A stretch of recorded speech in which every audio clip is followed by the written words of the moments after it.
As the timeline? Honorable Prime Minister said that we have to become net neutral by 2070. So what the target we are putting right now is that our steel sector will decrease the carbon footprint from 2.64 to less than that in coming years. And I am sure that by 2070 we will become net neutral. Opportunity ये है कि हमारे देश की जो demand है steel की वो बढ़ रही है। पूरे विश्व में शायद हमारा देश एकमात्र है जहाँ 10% से अधिक हमारी डिमांड बढ़ रही है और उसके कारण स्टील सेक्टर के सामने एक बड़ी मांग है स्टील की और इसलिए हमारी कैपेसिटी भी बढ़ी। चैलेंज के रूप में जहाँ तक प्रश्न है, पहला है कि अभी स्टील की प्राइस कम है, की कीमत कम है मार्केट में, तो इसलिए उनको रियलाइजेशन कम हो रहा है और ये इसलिए महत्वपूर्ण है कि हमें अपनी कैपेसिटी में इजाफा करना है, बढ़ाना है, तो इसलिए ये एक चैलेंज है। दूसरा है कि रॉ मटेरियल में हमारे पास कोकिंग कोल बाहर से आता है, इम्पोर्ट होता है, वो एक चैलेंज है। और तीसरा चैलेंज है कि हमें अपने स्टील मेकिंग प्रोसेस का जो कार्बन फुटप्रिंट है उसको कम करने की ज़रूरत है, बिकॉज अभी जो प्रोसेस है उसमें कार्बन एमिशन काफ़ी होता है, तो इसलिए उसे भी कम करने की आवश्यकता। जो स्टील सेक्टर है ये काफ़ी, जिसको हम लोग हार्ड टू अबेट सेक्टर बोलते हैं, कि ये इसमें कार्बन एमिशन कम करना थोड़ा कठिन है, लेकिन सरकार इसके लिए कदम उठा रही है। हम लोगों ने जो हमारा ग्रीन स्टील है उसकी डेफिनेशन जारी की सरकार ने। इसके अलावा हम एक मिशन पे काम कर रहे हैं जिसमें हम छोटे प्लेयर्स को ग्रीन स्टील बनाने के लिए प्रोत्साहित करेंगे।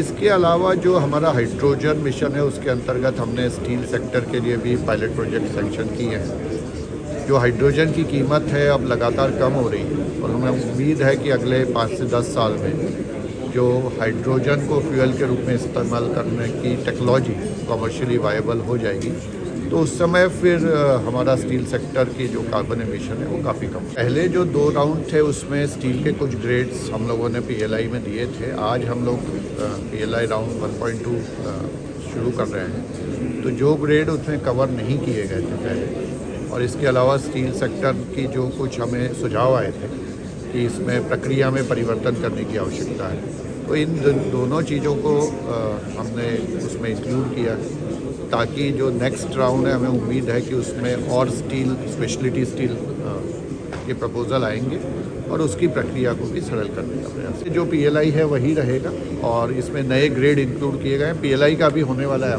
स्टील सेक्टर, इस पे जो प्रेजेंट अपॉर्चुनिटीज़ हैं और चैलेंजेस हैं उस पर बातचीत हुई है। स्टील सेक्टर में अपॉर्चुनिटी अभी काफ़ी अच्छी है क्योंकि हमारी देश की जो डिमांड है वो लगातार बढ़ रही है। भारत विश्व का एकमात्र देश है जहाँ 10% से अधिक स्टील की डिमांड प्रति वर्ष बढ़ रही है पिछले कुछ वर्षों से, और पिछले 10 वर्षों में लगभग हमने 100 मिलियन टन की कैपेसिटी जोड़ी है। इसके अलावा हमारे जो रॉ मटेरियल वगैरह का भी प्रोडक्शन बढ़ रहा है। चैलेंजेस के रूप में ग्रीन स्टील जिसे हम कहते हैं, मतलब डीकार्बनाइजेशन की तरफ हमारे स्टील सेक्टर को काम करना पड़ेगा।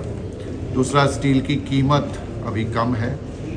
स्टील के इंटरनेशनल मार्केट में स्टील काफ़ी सरप्लस है, उसके कारण इंपोर्ट का जो होता है तो उसके कारण स्टील की कीमत पे फ़र्क पड़ता है।